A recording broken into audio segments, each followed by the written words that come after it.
The Chinese bamboo tree.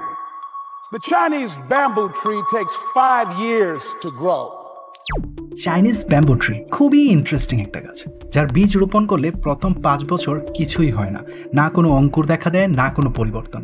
তবে এই 5 বছর ধরে গাছটিকে নিয়মিত পানি দিতে হয়, মাটির যত্ন করতে হয়। এই 5 বছরের ধৈর্যের শেষে ঘটে এক আশ্চর্য ঘটনা। 5ম বছরে বীজ মাটি ভেদ করে বের হয় এবং 1 মাসের মধ্যে প্রায় 90 ফুট লম্বা হয়ে যায়। ওয়াও, ইন্টারেস্টিং তাই না?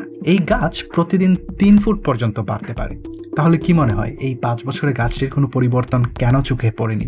আসলে এটা মাটির নিচে তার শিকড় মজবুত করছিল, যেন পরে এমন আকাশচুম্বী উচ্চতায় পৌঁছাতে পারে। বন্ধুরা, কখনো এরকম হয়েছে যে আপনি কিছু শুরু করেছেন, বছরের পর বছর ধরে আপনি শুধু অপেক্ষা করছেন, কিন্তু ফলাফল না পেয়ে হতাশ হয়ে পড়েছেন?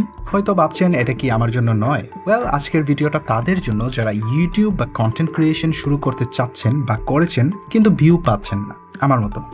আরে